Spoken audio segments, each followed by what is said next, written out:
से पहुंच जाऊंगी। हाँ ओके।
तू यहाँ क्या कर रहा था?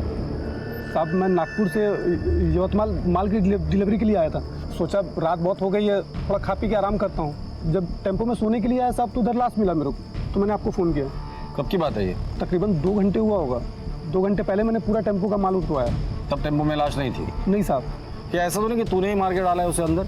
साहब अगर मैं मारता तो आपको फ़ोन क्यों करता? सर ये सही कह रहा है, अंदर एक औरत की लाश है, लेकिन सिर्फ धड़ है, सर नहीं है।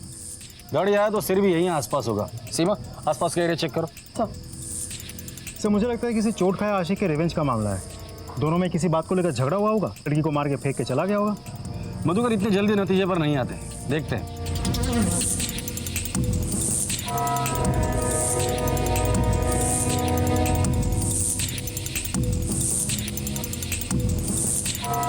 आसपास कुछ भी नहीं मिला।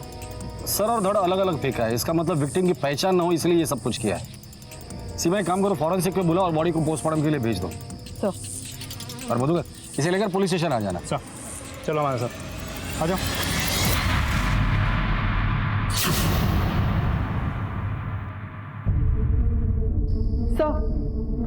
सर मैंने चेक किया, पिछले 15 दिनों में भी इस उम्र की औरत की कहीं कोई मिसिंग कंप्लेंट दर्ज नहीं हुई है। सर बहुत तोड़ा उस आदमी को, कुछ नहीं बोल रहा।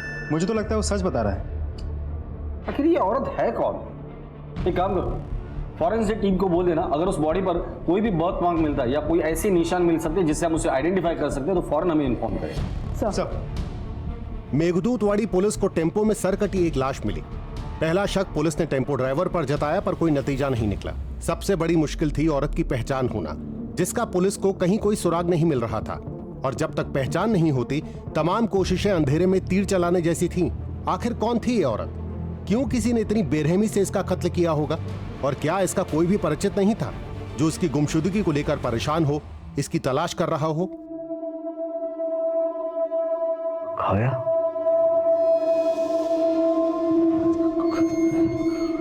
काव्या, आई, आई, आई, भाग गई वो। तुम्हारी तो रखी नहीं, हमारी भी इज्जत मिट्टी में मिला दी। चिल्लाओ मत परेश। तुम्हारी ये बकवास मेरी बेटी सुन लेगी, और वैसे भी ये मामला मेरे और मेरी पत्नी के बीच का है। So don't interfere in that. This is my last warning to you. अपने काम से काम रखो।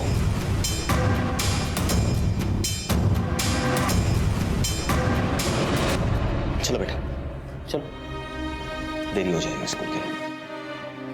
बाय आजी। बाय बाड़ा। ये होगा नामर्द, मैं नहीं। इस 2 टके की औरत की पुलिस कंप्लेंट तो मैं करके रहूंगा। अगर ये नहीं करेगा तो मैं करूंगा। धोखा फिर लेगा तुझा? मतलब जिन्हें पता नहीं है उन सबको पता चलेगा। हमारे खानदान की इज्जत मिट्टी में मिल गई। बस हो गया, जितनी बेइज्जती होनी थी हो गई। उसे जहां मुंह काला करना है करने दो।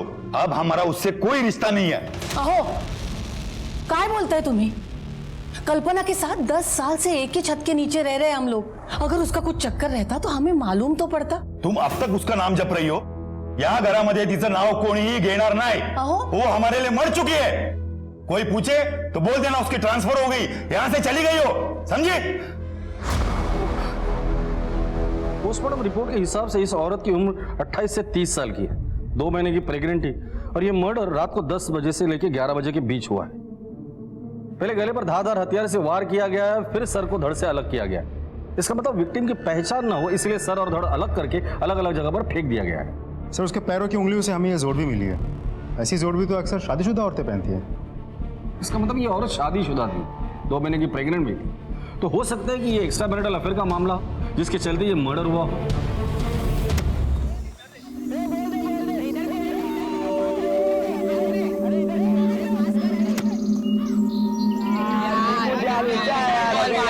हमेशा यार जल्दी लेके आया निकुंज, जल्दी यार।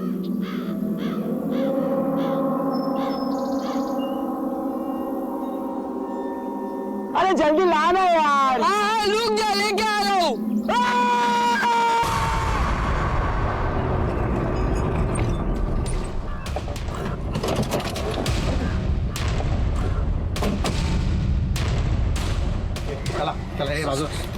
सर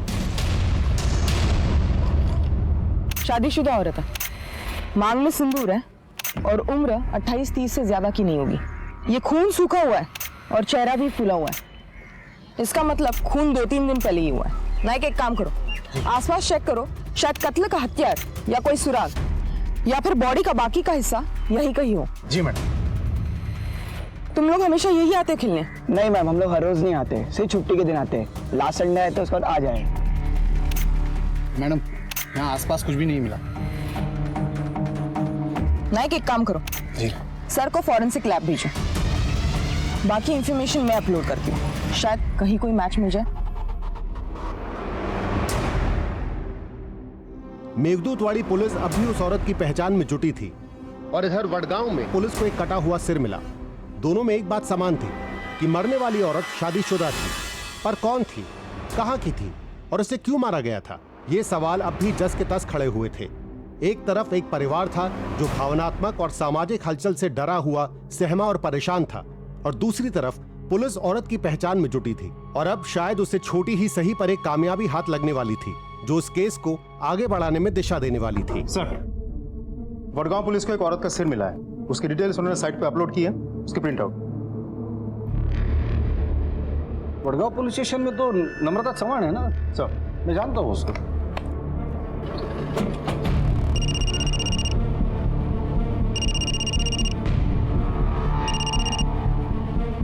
हॅलो नम्रता, पीआय यशवंत गायकवाड बोलतोय। जय हिंद सर। जय हिंद, कशी आहेस? मी मस्त आहे गायकवाड सर। अच्छा, सुना है तुम्हारे एरिया में किसी औरत का सिर मिला है सर। और हमारे एरिया में एक औरत का धड़ मिला है। मैंने उसे यवतमाल फॉरेंसिक लैब में भेज दिया है, तुम भी उस सिर को वहीं भेज देना ताकि फॉरेंसिक रिपोर्ट में पता चल जाएगा वो सिर और धड़ एक ही औरत का है या नहीं। Right sir.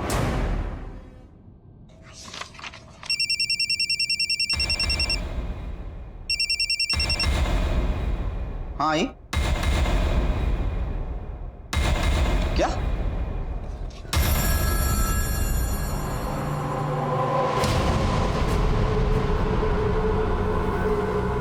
सर शायद और कतीज बन जाले, सब बच्चे घर चले गए। काव्या मेरी बेटी अभी तक घर नहीं पहुंची है। मैं क्या कर सकता हूँ? मैं क्या कर सकता हूँ? You are responsible for them.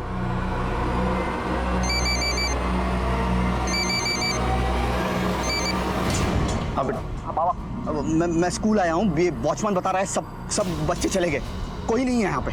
अरे यहाँ पे भी नहीं आई हो? आप बस स्टैंड पे जाके देखो सब। अरे मैं स्कूल बस स्टॉप पे जाके आया, वहां पे उतरी नहीं। मैंने ड्राइवर से पूछा तो बोला आज चढ़लीच नहीं थी बस मध्ये। स्कूल बस में चढ़ी?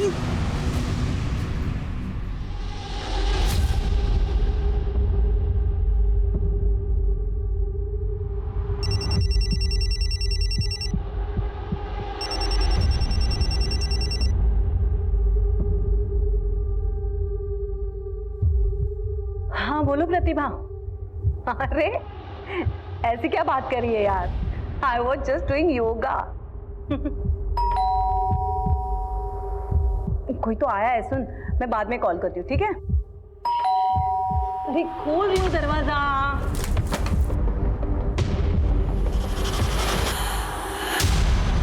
तुम काय कळत नाही, ही पोरगी कुठे गेली असेल कोणास ठाऊक। अरे वो ही ले गई होगी, और क्या।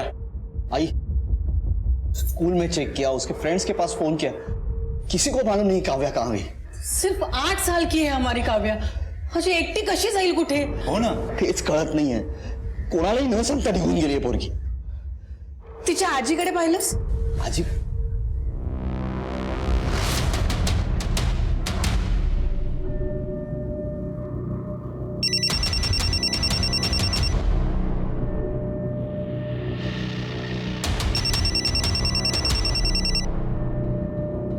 स्वप्निल, मैं तुम्हारे फोन का ही वेट कर रही थी.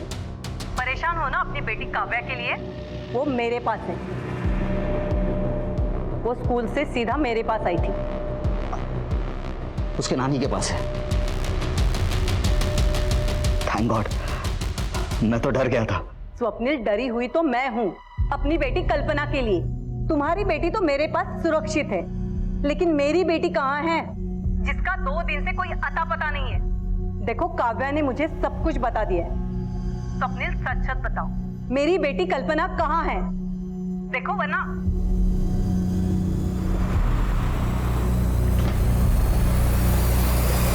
उसके पति के साथ कैसे संबंध थे? मतलब लड़ाई झगड़ा होता था या ऐसे कुछ? काव्या वो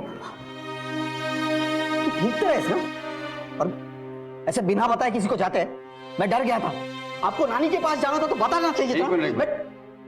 आप कौन है? I am sorry sir, I am Swapnil Deshmukh, काव्या's फादर. आपने मुझे फोन किया था. आपकी बीवी 2 दिन से लापता है और अपने पुलिस स्टेशन में कंप्लेंट भी नहीं लिख पाई. क्यों? सर, मैं मेरी बच्ची के सामने कुछ बोलना नहीं चाहता. ये ले जरा बाहर जा. सर, ये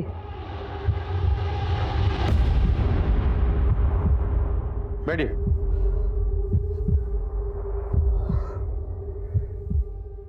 सर, कल्पना मेरी बीवी है. शादी से पहले उसका किसी के साथ अफेयर था. अब वो उसके लाइफ में लौट के आया. उसने उसमें और अपनी फैमिली में से उसे चुना, उसी के साथ चली गई. सर अगर वो हमसे प्यार करती, अपनी फैमिली से प्यार करती, तो हमें छोड़ के चली जाती. फिर मैंने सोचा अगर कल्पना इसमें सब में खुश है तो वही से मैं उसके रास्ते में नहीं आऊंगा. सर, जो लाश हमें 2 टुकड़ों में मिली थी, उसका सर और धड़ मैच हो चुका है. डीएनए भी मैच हुआ है. उसकी शक्ल किशोरी जी की बेटी कल्पना जैसी लग रही है.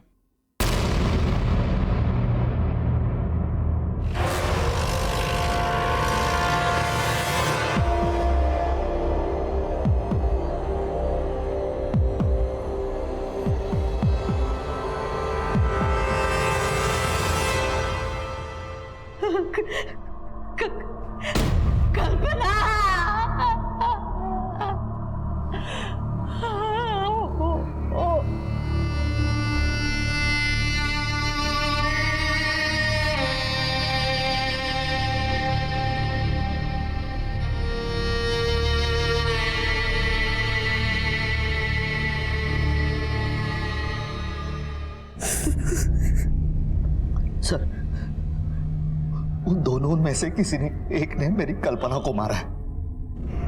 हाँ सर, सुधांशु या अक्षय. कौन है ये दोनों?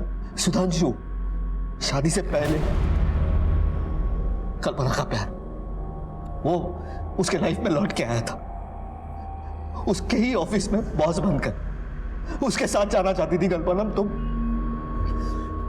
मेरे फैमिली परिवार की खुशी के लिए मैंने उसे जाने दी. गलती हो गई मुझसे. वो उससे प्यार करती थी और उस कमीने ने ये हर्ष किया उसका. लेकिन अगर वो उससे प्यार करता था तो कल्पना को मारेगा क्यों?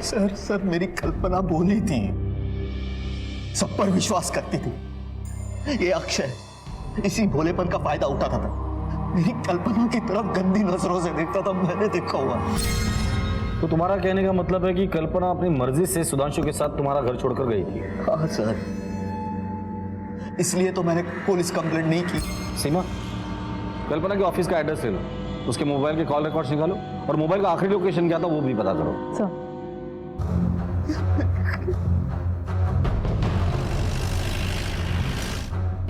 मिस्टर जोशी से मिलना है. Sir, he is there. Seema, staff से पूछताछ करो. सर.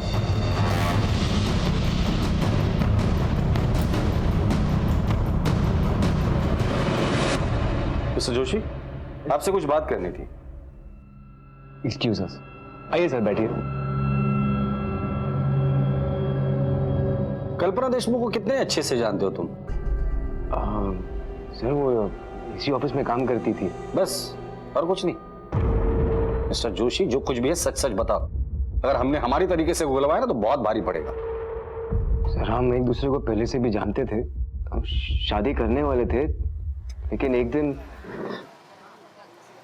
शादी के बाद प्लीज। क्यों शर्मा रही हो? शादी भी जल्दी कर लेंगे। मतलब ये देख के तुम्हें सब समझ में आ जाएगा।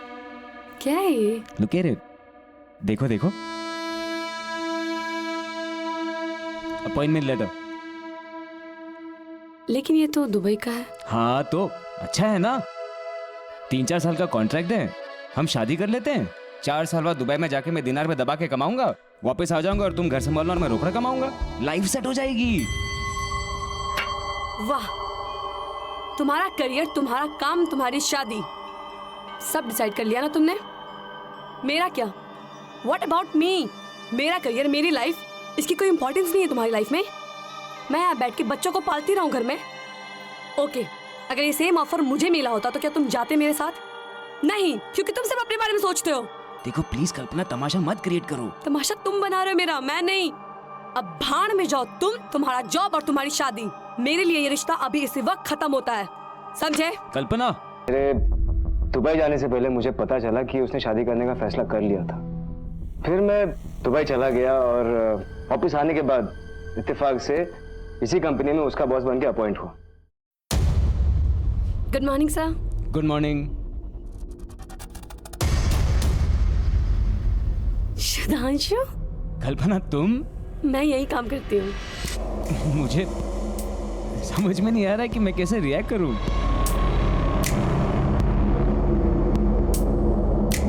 मैं बताती हूँ पुराने रिश्तों को कैसे वेलकम करते हैं। एक्सक्यूज मी कल्पना, एक्सक्यूज मी।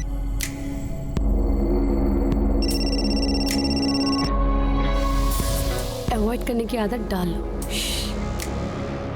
अब तुम दोनों एक ही ऑफिस में हैं, पता नहीं पुराना रिश्ता कब नया बन जाए।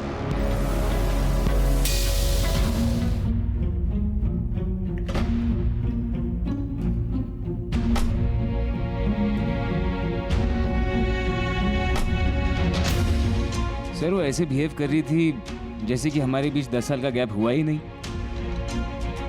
Baby, you feeling so cold. बताना चाहिए ना, डोंट बी सो फॉर्मल। कल्पना ये क्या कर रही हो तुम? होश में आओ। तुम किसी की बीवी हो, एक बच्चे की माँ, और मैं किसी का। तुम सिर्फ मेरे हो, किसी के नहीं। और मैं सिर्फ तुम्हारी। कल्पना ये गलत है। क्या गलत है? हाँ, और जिस गलती से खुशी मिले वो गलती कर लेनी चाहिए ना। 10 साल पहले जब मैं तुम्हें छोड़ के गई थी, उस गलती से क्या मिला मुझे? कुछ भी तो नहीं। लेकिन आज पास आने की गलती से अगर मुझे कुछ मिल रहा है तो क्या प्रॉब्लम है? मैंने उसकी कोई बात नहीं मानी, ना उससे कोई रिश्ता बनाया ना बढ़ाया। जिस दिन कल्पना का मर्डर हुआ था तुम कहाँ थे? उस दिन मेरी तबीयत खराब थी और मैं घर पे था। तुम्हारे अलावा और कोई है जो इस बात को कंफर्म करे कि तुम उस दिन घर पर ही थे? नहीं सर, उस दिन मैं घर पे अकेला था। क्यों? तुम्हारी बीवी कहाँ है? वो भी जॉब करती है, मुंबई में उसका पोस्टिंग है, वीकेंड्स में यहाँ आती है। ठीक है, फिलहाल तो हम जा रहे हैं, लेकिन जब तक इस केस की इन्वेस्टिगेशन चल रही है, शहर छोड़ने से पहले हमें इन्फॉर्म करके जाना। Okay sir.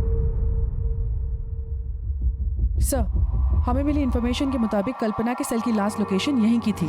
मैंने उसका डेस्क भी चेक किया और उसके कुछ ऑफिस कलीग से भी बात की, लेकिन कुछ खास इन्फॉर्मेशन हाथ नहीं लगी। सर वैसे ये मिताली है, कल्पना की बेस्ट फ्रेंड, शायद इसे कुछ जानकारी हो। कल्पना के बारे में क्या जानती हो? सर एक्चुअली वो उस दिन बहुत खुश थी। मिताली सुन ना, रेस्टोरेंट में आना, मुझे एक सरप्राइज देनी है तुझे। कल्पना तूने अभी बोला वाह।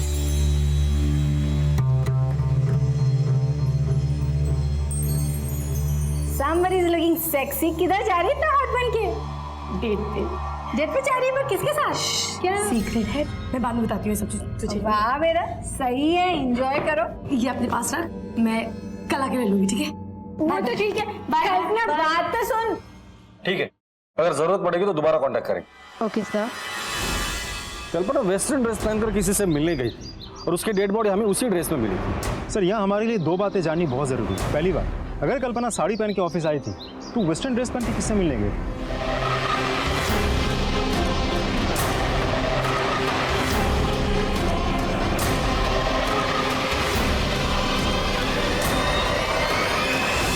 और दूसरी बात यह है कि उसके फ़ोन का लास्ट लोकेशन ऑफिस पे क्यों दिखा था? तो क्या फ़ोन ऑफिस में बंद करके छोड़ के गई थी?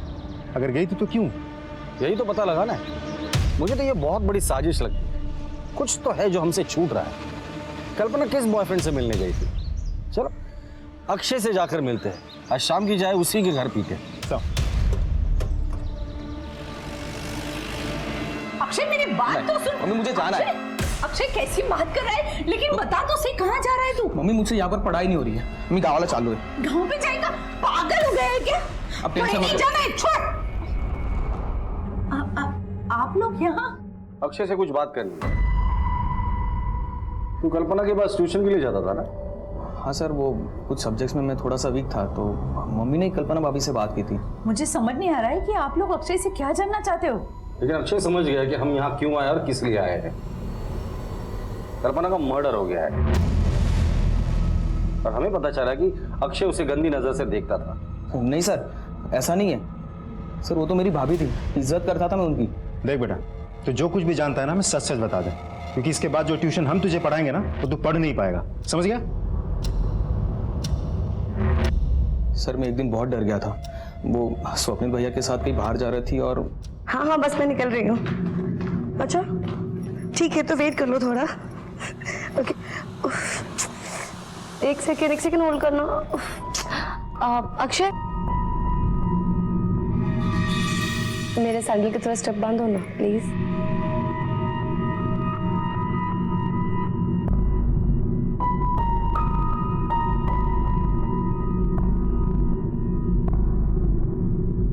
Just hold second. अच्छे स्टूडेंट हो, जल्दी सीख रहे हो। सर कल्पना भाभी मुझसे सर कुछ अलग ही बिहेव करती थी मेरे साथ। कल्पना, मी कीर्तनाला जाते का? काळजी घे घराची।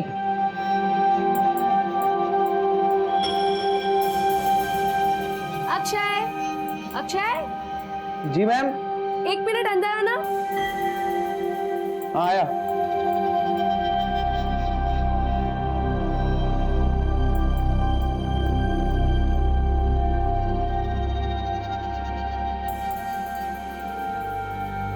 मैम। अक्षय, मैं टॉवल बाहर ही भूल गई, दे दो जरा।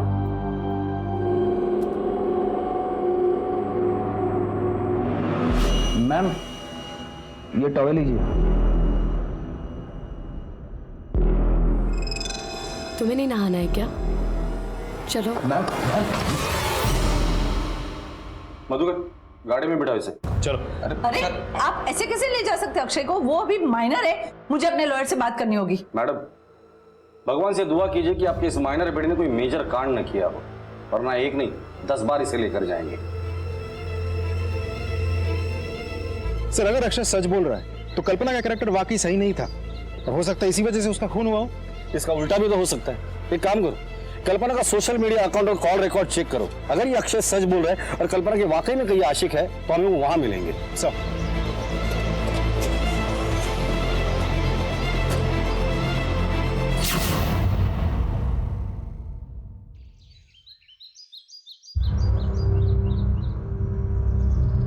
हेमा, सुधाकर, स्वप्निल, अरे कहाँ छुप गए बेटा? बाहर निकल, अरे बाहर निकलो।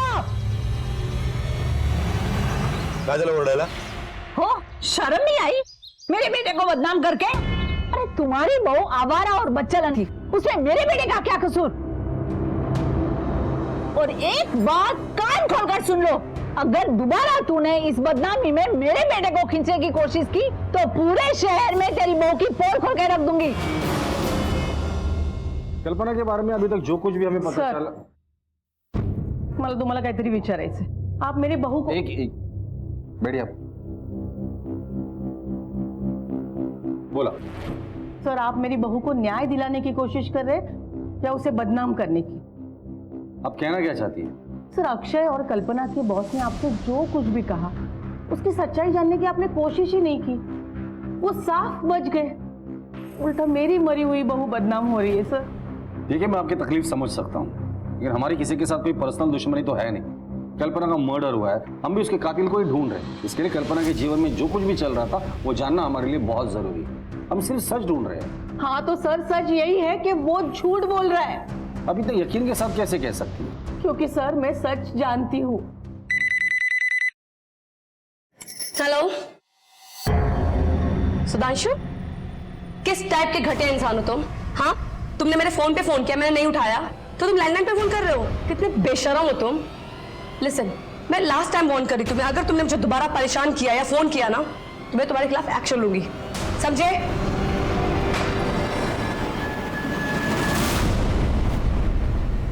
अक्षय के बारे में आपका क्या कहना है? वो भी झूठ बोल रहा है? हाँ, वो झूठ बोल रहा है। उसकी असलियत मैंने अपने आंखों से देखी है। कल्पना, मी कीर्तनाला जाऊन येते ग, घर का ख्याल रखना।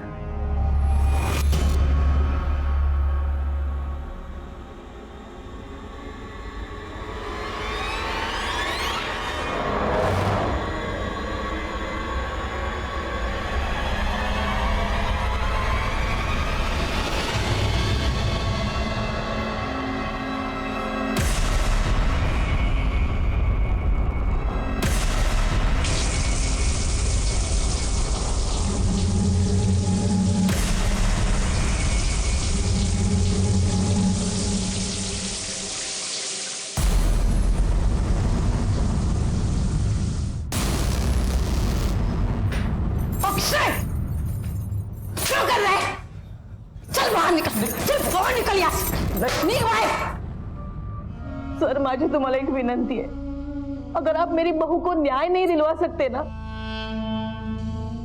लेकिन उसे बदनाम तो मत कीजिए सर।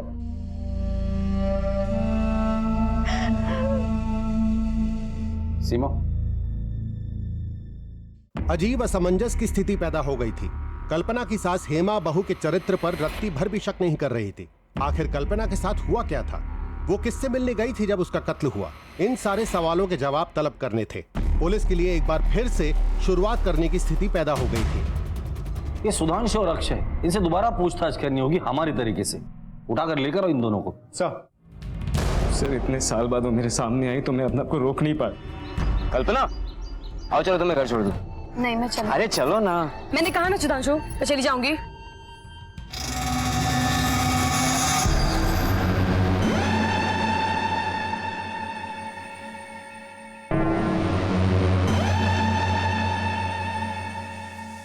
हाउ डेयर यू, तुम्हारी हिम्मत कैसे हुई?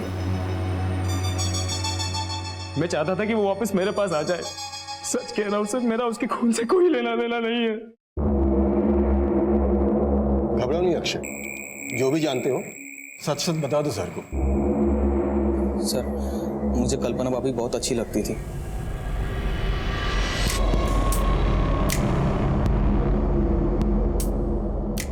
अब सर जब भी वो घर पे अकेली होती थी मैं उनकी फोटोज खींच लेता था, और जब मुझे पता चला कि वो मर गई सर, उस दिन मैं बहुत रोया था सर। और ये शहर में मेरा मन भी नहीं लग रहा था सर। जाना चाहता था मैं कहीं और, लेकिन सर तब तक आप मेरे घर पे आ गए थे सर। एक बात साफ है कि कल्पना का किसी के साथ कोई अफेयर नहीं था। कल्पना एक परफेक्ट औरत थी। अब सवाल ये है कि ऐसी परफेक्ट औरत को किसने मारा और क्यों मारा। एक काम करो, कल्पना के बारे में और इंफॉर्मेशन निकालो, पता करो उसका किसी के साथ कोई झगड़ा वगड़ा था या नहीं। सर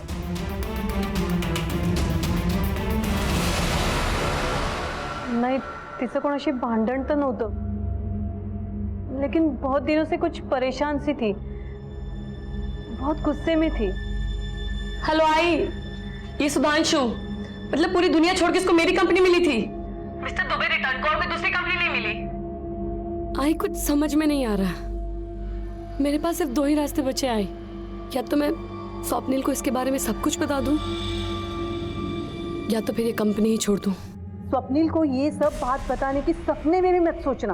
वो सुधांशु और तेरे बीच में कुछ भी नहीं है, ये मानेगा ही नहीं बात। और दूसरी बात, नौकरी छोड़ने की भी बात सोचना नहीं। फिर स्वप्निल अगर पूछेगा तो तू क्या बताएगी उसे? देख, तू वो सुधांशु को इग्नोर कर। देख बेटा, तुला माझी शपथ है। मतलब स्वप्निल कल्पना और सुधांशु के बारे में कुछ भी नहीं जानता था? नहीं, स्वप्निल के पास कल्पना के अलावा कोई और जरिया था ही नहीं कि उसे पता चले। स्वप्निल ने मिसिंग कंप्लेंट इसलिए नहीं लिखवाई क्योंकि वो जानता था कि कल्पना कहाँ है। उसे कल्पना और सुधांशु के अफेयर के बारे में पता था और इस महान आदमी ने कल्पना की खुशी के लिए खुद का घर भी तोड़ दिया। जिस दिन कल्पना का मर्डर हुआ था, स्वप्निल के फोन की लोकेशन। अब तुम मुझे शादीशुदा दुखियारे पति की कहानी सुनाओगे? नहीं सर, ऐसा कुछ नहीं करना चाहता। मैं सिर्फ इतना बताना चाहता हूँ कि एक इंसान दूसरे इंसान के साथ इतने साल बिताने के बाद हर बात बतानी जरूरी नहीं होती उस दूसरे इंसान को। कुछ बातें ऐसी होती कि अपने आप समझ में आ जाए। तो तुमने अपने ही मन से मान लिया कि सुधांशु के साथ उसका अफेयर है? नहीं, बिल्कुल नहीं। मेरा एक दोस्त है जो सुधांशु को पहचानता है। वाइफ बंबई में है। हाँ, और तू यवतमाल में ऐश कर रहा है। ऐश नहीं कर रहा है यार। सुन, ऐश करने वाले लोग ना अलग ही होते हैं। वो नसीब ऊपर से लिखवा के आते हैं। किसकी बात कर रहा है? अरे कोई नहीं, अपना वो एक कॉलेज का मेरा एक दोस्त सुधांशु कॉलेज में था। कॉलेज में सबसे हॉट लड़की से प्यार हुआ, इश्कबाजी, किससे बड़े फेमस हुए इन लोगों के भाई। उसके बाद लड़की ने शादी से मना कर दिया। उसके बाद ये गया दुबई, 10 साल पैसे वैसे कमाया, दिनार में छापा, वापस आया इंडिया और यहाँ पे कॉलेज से भी हॉट लड़की से शादी कर ली। अच्छा? हाँ, नसीब इसे बोलते हैं। वापस आता है इंडिया, यवतमल में इस कंपनी में नौकरी करता है ना। कॉलेज की वो हॉट लड़की भी वहीं काम करती है। क्या नाम क्या बताया बंदे का? अरे सुधांशु जोशी। लड़की का नाम क्या? लड़की कल्पना। दोनों के किस्से फेमस थे पूरे कॉलेज में। तो ये सारी कहानी सुनने के बाद तुम्हें गुस्सा आ गया और गुस्से में आकर तुमने कल्पना को मार दिया? नहीं सर, बल्कि मैंने कल्पना को आजाद कर दिया सुधांशु के पास जाने के लिए। 10 साल बिताए मैंने और कल्पना ने। उसकी यादें ही मेरे लिए काफी है। सर, मैं अपनी बीवी को क्यों मारूंगा?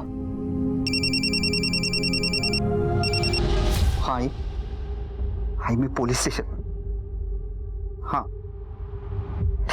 ठीक है, मैं तो ये तो सर, काव्या आई बाबा को बहुत परेशान कर रही है। क्या मैं जा सकता हूं?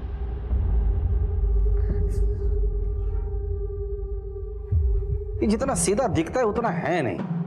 अगर ये अपनी बीवी से इतना प्यार करता है तो किसी और के कहने पर उससे पूछे बगैर वो मान जाता है। कुछ तो है जो ये हमसे छिपा रहा है। 24 घंटे नजर रखना इस पर। सर, पुलिस के शक की सुई अब स्वप्निल देशमुख पर आकर अटक गई थी, पर मुश्किल ये थी कि उसके खिलाफ कोई सुराग नहीं था। जब कल्पना का खून हुआ तो मोबाइल लोकेशन के मुताबिक स्वप्निल ऑफिस में था और कल्पना कहां और क्यों गई थी इसका कोई खुलासा नहीं हुआ था, क्योंकि उसका फोन ऑफिस में स्विच ऑफ हुआ था और उसके बाद से फोन गायब था। पुलिस ने कल्पना का फोन तब से ही सर्विलेंस पर डाला हुआ था, पर कोई सफलता हाथ नहीं लगी थी। पर आखिरकार पुलिस की सूझबूझ काम आई और अब शायद इस केस को दिशा ही नहीं बल्कि मंजिल भी मिलने वाली थी। सर, कल्पना का सेल सर्वेलेंस पे डाला था। आज सुबह ही ऑन हुआ। इसके पास मिला तो इसे फौरन ले आए। पहले ये बता, ये फोन तेरे पास आया कहाँ से? ये फोन मुझे कांचा ने बेचा था। कांचा कौन है? कांचा उधर आरडी बंगलो का केयरटेकर है साहब। मेरी दुकान पे आता जाता रहता है। आज मुझे उसने मोबाइल बेचा 5000 रुपये में। उसने तुझे बताया था ये फोन उसको कहाँ से मिला? नहीं साहब। ठीक है।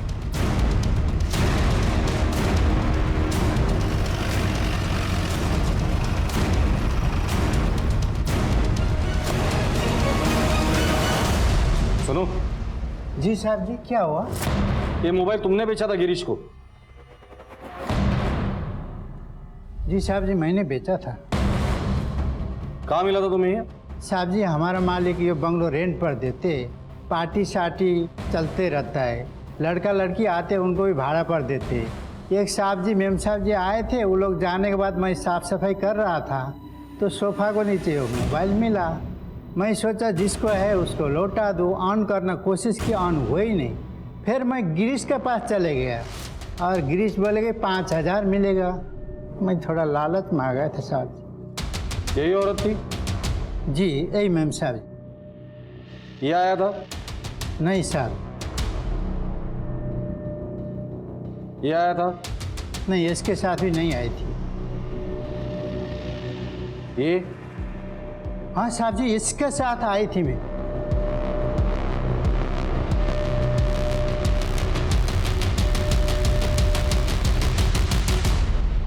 सर मारो मत सर, मारो मत, बताता हूँ, सब कुछ बताता हूँ। अभी तक बहुत कहानियां सुनाई तूने, लेकिन अब कोई भी कहानी नहीं सुनूंगा। अब सिर्फ सच सुनना है मुझे। चल शुरू हो जा। बताता हूँ, सब कुछ बताता हूँ। उमेश मेरा पुराना दोस्त, उस दिन हम मिले, पी रहे थे, तब बातों ही बातों में पता चला कि कल्पना का कॉलेज के टाइम से अफेयर था। ये बात मेरे मन में घर कर गई। जब मैंने पता लगाया तब तो मुझे पता चला काफी सालों से उनका अफेयर था। फिर वो चला गया और कल्पना ने मुझसे शादी कर ली। वो फिर से उसके लाइफ में आया और कल्पना ने मुझे बताया तक नहीं, और मैं उस पर नजर रखने लगा। मेरा शक और गहरा होता गया जब मुझे कल्पना ने बताया। तुम्हें एक खुशखबरी देनी है। खुशखबरी? क्या? तुम फिर से पापा बनने वाले हो। I am so happy. तुम माँ बनने वाली हो? हाँ। कल्पना, ये कैसे हो सकता है? हम प्रोटेक्शन यूज करते हैं, तुम्हें मालूम है ना? हो जाता है ना कभी कभी। तुम इतना क्यों रिएक्ट कर रहे हो? मैं रिएक्ट कर रहा हूं। देखो मेरी बात सुनो। ये हम दोनों का नहीं, ये तुम्हारा डिसीजन था कि तुम्हें एक ही बच्चा चाहिए। सो इस बच्चे को तुम अबॉर्ट कर दो। हमें नहीं चाहिए ये बच्चा। क्या अबॉर्ट? तुम पागल हो गए हो? मुझे ये बच्चा चाहिए और मैं अबॉर्ट नहीं कर रही हूँ। मुझे ये बच्चा नहीं चाहिए। तुम्हें हो क्या गया है? तुम क्यों पागल जैसी बात? I am very clear, I don't want this child. लेकिन मुझे ये बच्चा चाहिए। मुझे नहीं चाहिए। उस बच्चे को, नाजायज बच्चे को, वो उल्टा मेरा नाम देना चाहती थी। तभी मैंने डिसीजन लिया। और बर्दाश्त नहीं करूंगा, सब खत्म कर दूंगा मैं।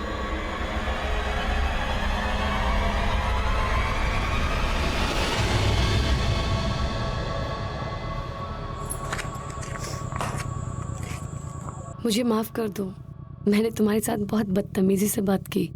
अपनी गलती सुधारने के लिए मैं तुम्हें आज डेट पे ले जाना चाहता हूँ। उस दिन कल्पना को मैंने एक नई ड्रेस खरीद के दी। फिर मैंने उसे फोन किया और मेरे साथ डेट पर चलने के लिए मना लिया। मैंने उसे कहा कि आज हम दोनों वक्त बिताएंगे, सो मुझे कोई डिस्टरबेंस नहीं चाहिए। इसीलिए मैंने उसे कहा कि वो अपना मोबाइल ऑफिस में ही स्विच ऑफ कर दे और मैं अपना मोबाइल ऑफिस में ही छोड़ दूंगा। वो निकली थी घर से साड़ी पहन के, पर उसने ऑफिस में मेरी गिफ्ट दी हुई वेस्टर्न ड्रेस पहन ली।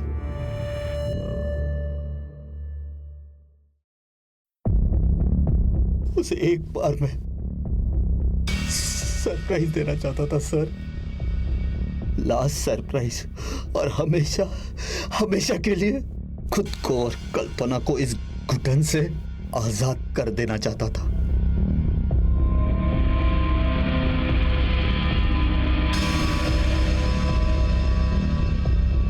अरे क्या कह रहे हो? मैंने कहा था ना तुम्हें, एक बहुत बड़ा सरप्राइज देने वाला हूं तुम्हें। अच्छा क्या है? दिखाओ तो सही। पेशेंस रखो। कर क्या रहे हो तुम? अरे मैंने कहा था ना, एक बड़ा सरप्राइज। स्वप्नी, तुमने मुझसे एक सवाल पूछा था, मेरी शादी हुई है कि नहीं? हाँ, हुई है मेरी शादी। एक पुलिस के नाते नहीं, पर एक पति और इंसान के नाते तुम्हें बताता हूं। पति पत्नी का रिश्ता एक विश्वास का रिश्ता होता है, भरोसे का रिश्ता होता है। तुम चाहते तो इस विश्वास के रिश्ते को आगे बढ़ा सकते थे, और शक इतना ही गहरा था तो बच्चे का डीएनए टेस्ट करवा सकते थे। लेकिन नहीं, तुमने जुर्म का रास्ता अपनाया। जो जुर्म तुमने किया है उसकी सजा तो तुम्हें कानून देगा ही, लेकिन एक सजा मैं तुम्हें अभी सुना रहा हूं। तुम्हारी बीवी का किसी के साथ कोई अफेयर नहीं था। उसके पेट में जो बच्चा था वो नाजायज नहीं, बल्कि वो तुम्हारा बच्चा था। अब जिंदगी भर इसी पश्चाताप के आग में जलते रहना कि तुमने सिर्फ अपनी बीवी का ही नहीं, बल्कि होने वाले बच्चे को भी मार डाला है।